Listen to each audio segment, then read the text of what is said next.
This is Lake Mead. Formed by the Hoover Dam, it is the largest reservoir in the southwestern United States. It supplies water to millions of people.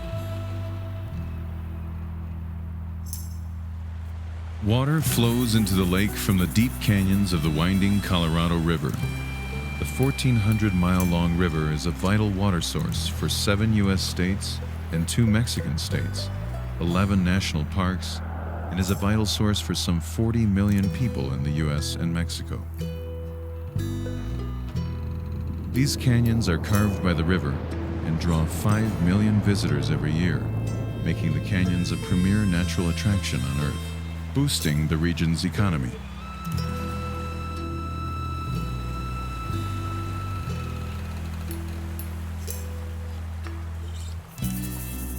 Lake Mead begins where the Grand Canyon ends, but something's changed. As seen by the telltale bathtub ring, the water has been lower here than it has in past years. Open water has given way to mudflats and dirt banks. The reservoir's decline isn't due solely to human overuse. It's happening because less water is flowing into the Colorado from the river's headwaters in the interior west. Meanwhile, temperatures are rising. Both of these trends are likely to continue. Downstream in Arizona, the 14th most populous state, is also one of the most arid places in the country. Land that was once desert is in many places now lush with thirsty crops. The Central Arizona Project, or CAP, slices through hundreds of miles of open desert to Phoenix, Tucson, and vast areas of farmland. In Arizona, farmers use around 80% of the water taken from the Colorado and irrigate hundreds of thousands of acres of otherwise desolate land.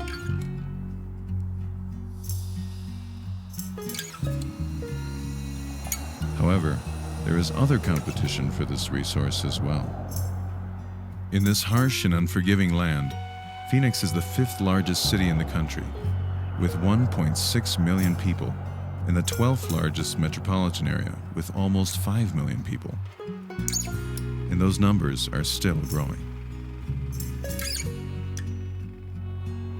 People's desire to tame nature is not a new idea, but the scale on which it is done in Phoenix is mind-boggling.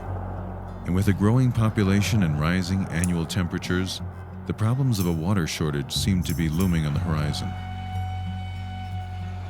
City dwellers aren't likely to be the first to feel the effects of a shortage, as they consume only around 20% of the water, as opposed to farmers' 80%.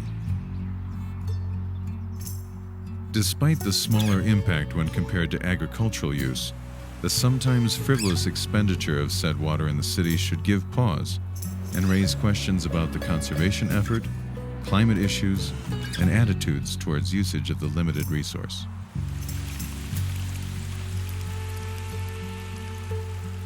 The 2 giant Colorado River reservoirs, Lake Mead and Lake Powell, can store more than 4 years of the river's flow.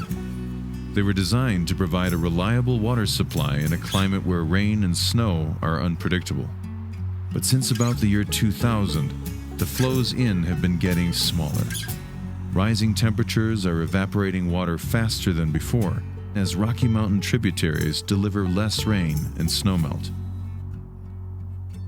This has led to the reservoir levels shrinking to only 40% of their capacity.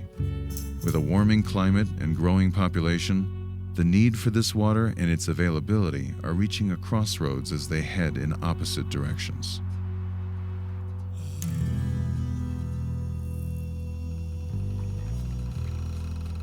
The federal government says it's likely that states will have to cut back on their Colorado River use, possibly as early as 2020. In Arizona, CAP deliveries might drop by a third. This has led to intense negotiations between agricultural and municipal users and to a state drought management plan that was approved in early 2019. Under the plan, farmers in Pinal County would face the biggest cuts.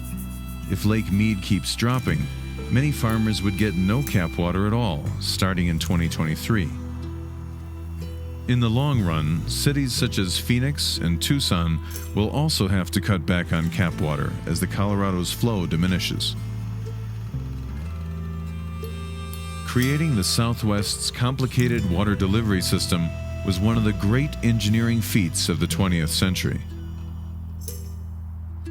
Keeping it going in a hotter, drier future will be one of the region's great challenges in the 21st century.